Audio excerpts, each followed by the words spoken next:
이슈 인터뷰로 바로 이어가겠습니다. 민정훈 국립외교원 미주연구부 교수 전화로 연결돼 있습니다. 나와 계시죠?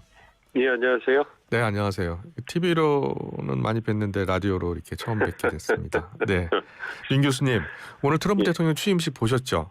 예, 그렇습니다. 네, 트럼프 대통령의 위상이 지난 일기 때와 많이 달라졌다고 보세요? 그렇죠.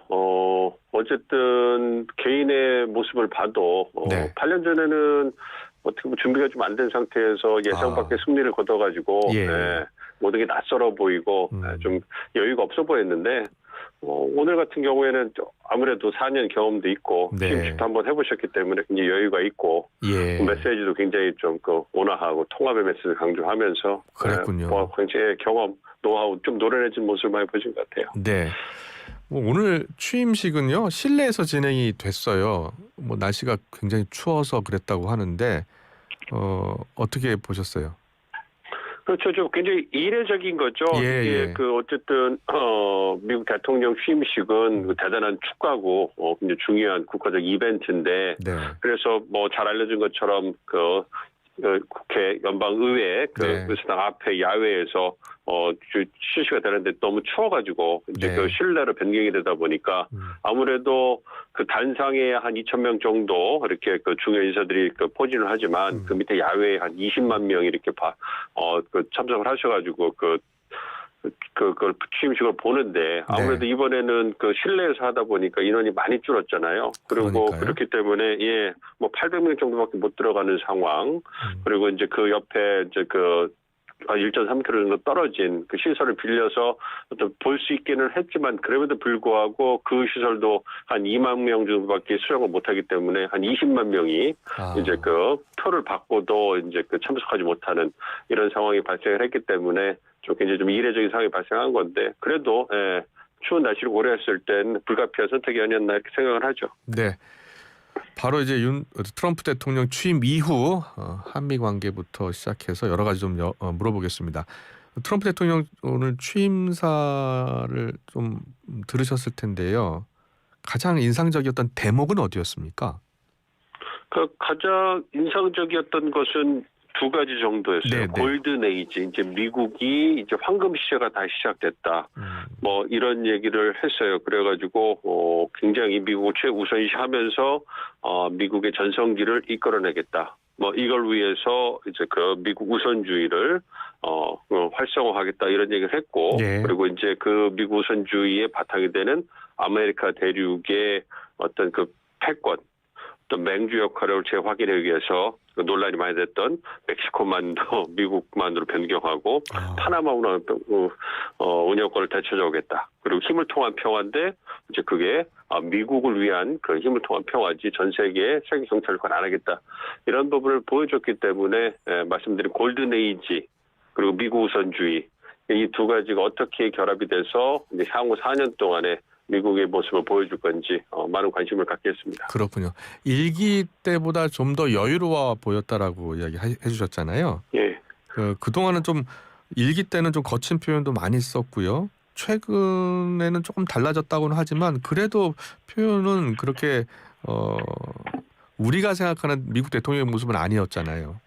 그렇죠. 예. 트럼프 대통령이 우리가 생각하고 있는 전형적인 미국 대통령의 어떤 격조 있는 어떤 연설이나 발언은 많이 무너뜨려 주셨기 때문에 네. 그 부분에 대해서는 많이 그 기준이 낮아졌다 생각하고요. 그럼에도 불구하고 8년 전에 보시면 대학살, 약탈 이런 얘기 그랬죠. 쓰면 대내적으로 굉장히 미국 위기에 처했다. 그래서 자신이 강력하게 미국을 다시 완전히 개조하겠다.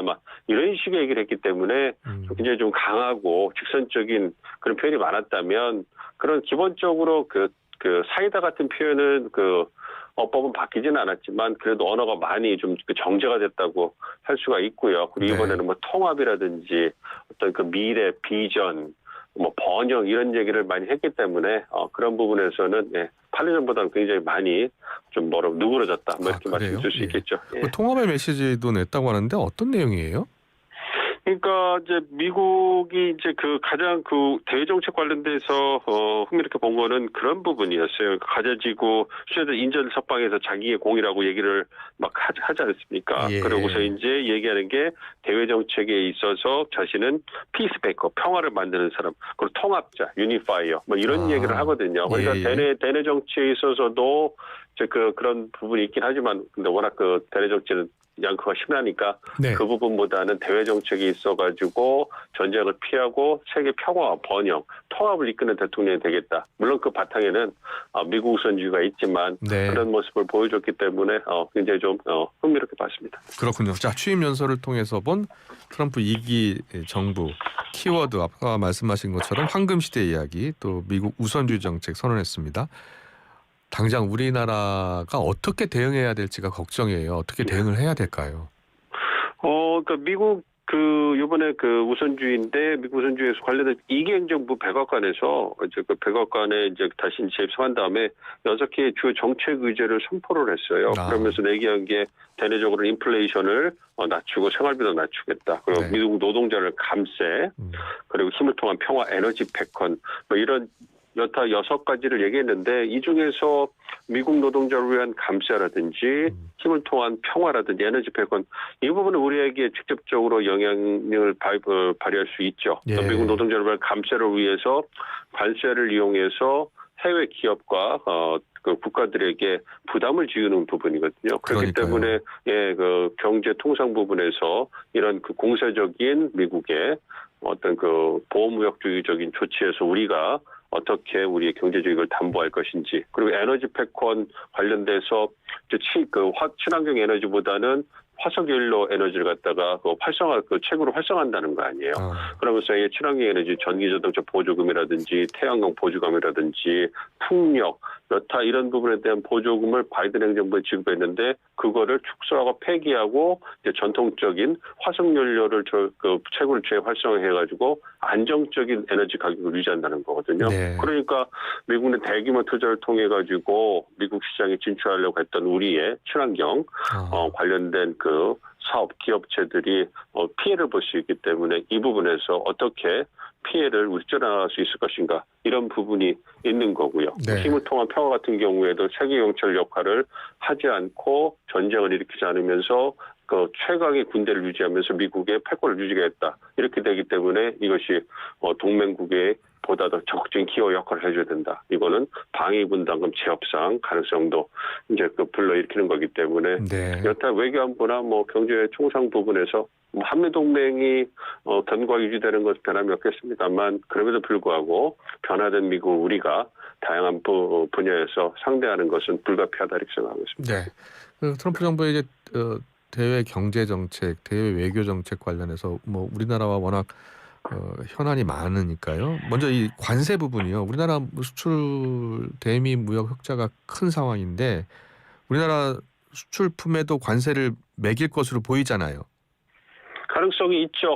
그렇기 때문에 우리 기업이라든지 이제 그 정부에서 어떻게 하면 그 트럼프에게는 보편적인 그 관세에 적용해서 유예가 될 것이냐 이 부분이 가장 그 초점이거든요. 그러니까 관세, 보편적 기준 관세라든지 선별적인 고율의 관세를 부과하는 것은 기정사실로 받아들이는 게 필요하다고 생각하고요. 그렇기 때문에 우리가 할 수 있는 것은 그렇게 관세율이 오르고 이제 공세적인 통상 정책이 펼쳐지게 되면 거기서 빠져나가는 것이 가장 중요한 부분이기 때문에 우리가 동맹 그리고 우리가 할 수 있는 경제적인 기술적인 기여 이런 부분을 강조하면서 그러한 고율의 관세를 적용받는 국가라든지 품목에서 빠져나갈 수 있도록 유예받을 수 있도록 노력을 하는 게 필요할 거라고 생각합니다. 그렇군요. 그럼 트럼프 대통령이 1기 정부 때도 그랬고요. 최근에 이제 대선 기간 때도 그랬고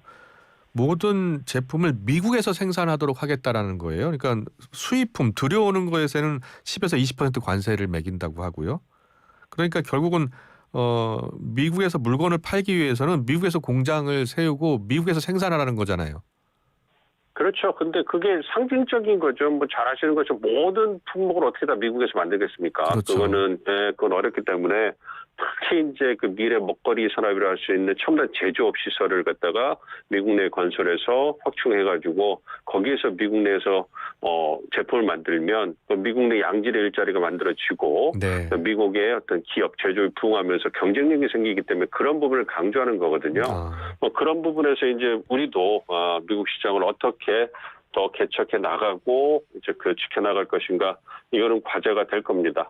궁극적으로 말씀해 주신 것처럼 관세를 이용하든 바이든 행정부처럼 보조금을 지급하든 네. 미국 내에다가 첨단 제조업 시설을 갖다가 만드는 것은 그 기조는 한동안 변하지 않을 거기 때문에 예. 이제 그 트럼프 행정부 내에서도 그런 부분에 대해서 대응하는 것은 꼭 필요해 보입니다.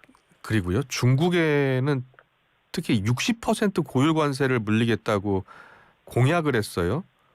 그러면서 미국의 무역 적자를 해소하겠다는 의도인데 어떻게 보세요? 그 60%를 매길지 100%를 매길지 20%를 매길지 그거는 트럼프 행정부 내에서 결정을 하겠지만 네. 중국에 대해서 미국이 갖고 있는 무역수지 적자 1위 국가잖아요, 중국이. 예. 근데 그걸 줄이려는 노력은 취임 출범 초기부터 가셔야 될 거라고 생각하고 있습니다. 그렇기 때문에 중국과의 어떤 밀고 당기기를 통해 가지고 어느 정도까지 그 고율의 관세를 매길 것인가. 근데 트럼프 대통령의 협상 스타일을 보면 일단은 뭔가를 내질러 놓고 그러니까 네. 크게 이제 그 고율의 관세를 부과하겠다 압박을 하면서 서서히 이제 협상 타협을 해가는 그런 스타일이기 때문에 정말 60%를 원한다면 최소한 200%를 부과하겠다 이런 식의 엄포를 놓고 줄여나갈 가능성이 있기 때문에 그렇군요. 굉장히 큰 혼란이 빚어질 거라고 생각하고 있습니다. 네. 그런데 트럼프가 2기 취임하면서 가장 먼저 타겟을 삼은 나라가요? 캐나다하고 멕시코더라고요. 근데 두 나라 같은 경우는 나프타로 오랫동안 서로 경제적인 연대를 해왔던 나라인데 이 두 나라를 타겟으로 삼은 이유가 뭘까요? 미국이 갖고 있는 전략적 이익을 봤을 때 우리가 예. 중국 견제라든지 어떤 유럽에서의 영향력 확보 이런 거 얘기하는데 가장 기본적으로 미국이 가장 중요하게 생각하는 지역은 아메리카 대륙이에요. 네. 그래서 자기들이 살고 있는 그 대륙에서 안정과 번영을 이끌어내는 게 가장 중요한 전략적 이해관계거든요. 네. 그 부분에서 캐나다하고 멕시코는 가장 인접한 이웃 국가고 경제적인 하나의 그 통합권이기 때문에 사회, 경제, 정치, 문화 이런 부분에 완전히 그 영향을 미치고 있죠. 그래서 트럼프가 얘기한 게 캐나다나 멕시코에서 어떤 그 물품이 들어오는 것, 수입품이 들어오는 부분에 대해서 미국이 제대로 대우를 못 받는 다고 주장을 하는 것 그리고 이제 마약이 유입되는 부분들 예. 불법 이민자 유입되는 부분들 이런 부분들이 있잖아요. 트럼프가 내세운 어떤 강경한 이민 규제 정책이라든지 미국의 통상 정책 이런 부분에서 가장 직접적으로 영향을 미치는 국가가 캐나다와 멕시코이기 때문에 네. 우선적으로 그 부분에 대해서 강력한 메시지를 낸 거라고 생각을 하고 있고요.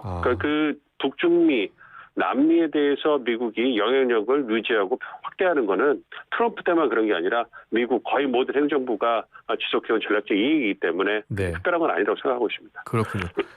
그리고 캐나다 같은 경우에는 51번째 주가 되는 건 어떻겠느냐란 말까지 하고요. 또 그린란드 편입하고 싶다는 이야기를 공개적으로 밝히고 어떻게 봐야 돼요? 그린란드도 미주 대륙 바로 위에 있잖아요. 그러니까 예. 아메리카 대륙 바로 위에 있고 사실 거기 유럽에 더 가깝니 아니면 아메리카 대륙 가깝니 보면 알래스카와 더불어서 미국 쪽에 더 가깝거든요. 네. 그리고 그렇기 때문에 그린란드가 갖고 있는 전략적 이익을 보면 이제는 아시아가 더 미국의 이익이 중요해졌지만 전통적으로 유럽이 중요했잖아요. 그리고 네. 전통적인 어떤 적성국이라 한다면 러시아라란 말이에요. 그러니까 이 러시아에서 발사된 탄도 미사일이 그 미국 대륙에 도달하기 위해서 가장 최단 거리가 그린란드 위로 날아오는 거 그런 부분이거든요. 예. 그렇기 때문에 전략적 이익을 본다면 미국이 그린란드에다가 어떤 레이더 기지를 놓는다든가 미사일 기지를 갖다가 놓는다면 그렇다면 어떤 러시아로부터 어떤 위협에 대해서 대응하기 좋잖아요. 그리고 네. 잘 아시는 것처럼 이제 천연 자원 부분에 시트류가 광대하게 매장돼 있고 기후변화 때문에 녹고 있기 때문에 활용도가 커지고 그다음에 기후변화로 인해서 북극 항로가 이제 굉장히 또 활용 가능성이 커졌기 때문에 네. 경제적으로도 이해관계가 굉장히 크기 때문에 트럼프 대통령이 군침을 흘리는 건 당연하다고 생각하고 있습니다. 네. 그런데 그 편입이 가능할까요? 근데? 편입이 가능하지는 않겠죠. 예. 그거를 이제 그 21세기에서 그러니까요. 가능하지 않겠지만 그렇지만 잘 보시면 그 덴마크에서 벌써 뭔가 타협을 하자. 그래서 덴마크 자치령이니까요. 그게 예. 나오고 있거든요. 예. 그러니까 미국이 워낙 힘이 세고 어떤 나토 회원국이니까 덴마크 입장에서 미국의 입장을 무시할 수 없으니까 레이더 기지를 더 거기다가 추가하는 그 가능성 그리고 어떤 그 그렇군요. 히토르라든지 자원을 개발할 때 미국과 함께 또 이렇게 협력할 가능성 이런 부분에 대해서 조용히 접촉하고 타협을 만들어 있기 때문에 그 부분을 본다면 트럼프의 엄포가 그것을 편입하지는 않겠지만 상당한 효과를 가져올 가능성이 크다고 보고 있습니다. 네. 우리 기업들 있잖아요. 당장 우리나라 대기업들 미국의 공장도 많이 짓고 있는데 우리 기업들은 어떻게 해야 돼요? 그러니까 우리 기업들도 미국 시장의 상식성을 고려했을 때 네. 미국 내에다가 그 제조업 시설을 짓는 것은 불가피할 거예요. 그런데 이제 그럼에도 불구하고 바이든 행정부와 다르게 트럼프 행정부는 보조금 지급이라든지 어떤 그 해외 기업이지만 미국 내 어떤 생산 시설을 지면 미국 기업처럼 그 대우해 주는 거에 대해서 굉장히 좀 인색할 가능성이 있거든요. 그렇기 때문에 그런 부분에서 우리 입장에서는 아예 그러한 그 정책적인 그 방향성이 만들어지지 않는 게 좋지만 그거는 이제 미국 행정부가 결정하는 거니까 우리가 한계가 있기 때문에 말씀드린 것처럼 그러한 그 혜택의 범위가 줄어들고 변경이 될 때 그 가이드라인이 변할 때 우리가 그 안에 포함될 수 있도록 최소한 네. 우리 기업이라도 포함될 수 있도록 미국 국내 정치적인 행위자들에 대해서 로비를 좀 강화를 해야 되겠죠. 예. 그러니까 우리 생산 시설이 있는 그런 그 지역의 어떤 주지사라든지 어떤 의원들을 활용을 해가지고 한국의 기업들이 얼마만큼 미국의 지역 경제를 위해서 기여하고 있는지 그래서 혜택을 왜 줘야만 되는지에 대해서 강조하고 압박하는 게 필요하지 않을까 생각하고 있습니다. 그렇군요. 예. 이 트럼프 대통령이 취임하면서 어리석은 바이든 정책을 폐기하겠다라고 했는데 이 무역 정책만 보면 바이든 대통령 역시 보호무역주의에 기반했다는 평가가 많았고요. 다만 트럼프가 들어오면서 더욱 강해질 것이다라는 관측이 많거든요. 그렇게 보세요?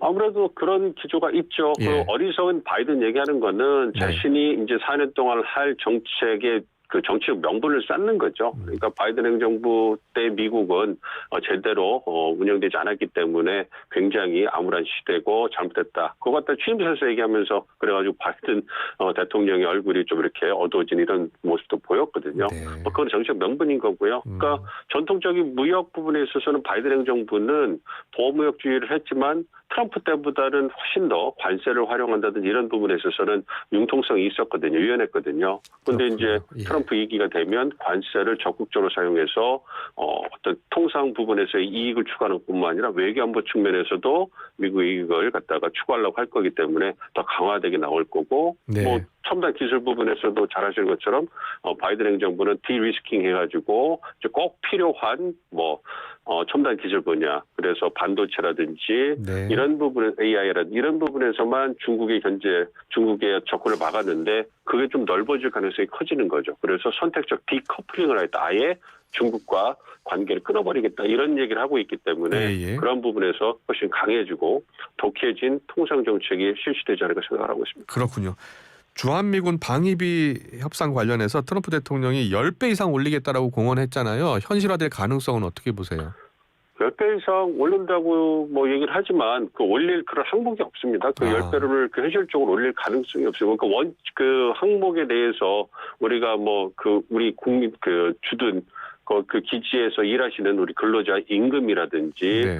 시설비, 군수비, 건설비 이런 항목밖에 없기 때문에 네. 그거 항목에 맞춰서 9배, 10배를 늘린다는 것은 그건 불가능해요. 그렇군요. 그렇기 때문에 트럼프 일기 행정부에서도 그 항목을 늘리자, 신설하자 이랬는데 우리 외교 당국이 받아들이지 않았거든요. 그 원칙에는 변함이 없다고 생각하고 있기 때문에 네. 어떤 재협상 요청이 들어오게 되면 어느 정도 소폭의 증액은 불가피할지 모르지만 트럼프 대통령이 주장하는 것처럼 앞으로 10배를 지불할 그런 우리가 이유도 없고 여력도 없고 원칙도 없기 때문에 그런 일은 벌어지지 않을 거라 생각하고 있습니다. 네. 마지막 질문을 드려야 될 것 같은데요. 트럼프 대통령이 이번에는 4년만 하게 돼 있죠. 그렇죠. 네. 예. 그래서 레임덕이 빨리 올 수도 있다라는 관측도 있던데 어떻게 보세요? 그 가능성이 크죠. 아. 그 미국은 저 4년 중이제이기 때문에 두 예. 번째 임기이기 때문에 예.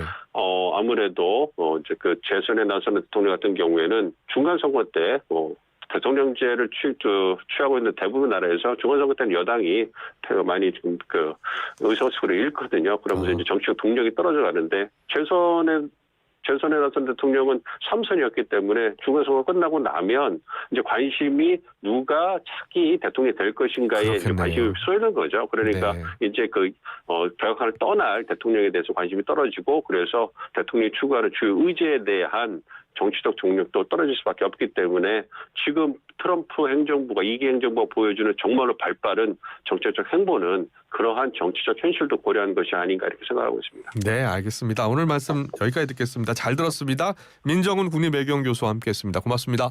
예, 감사합니다.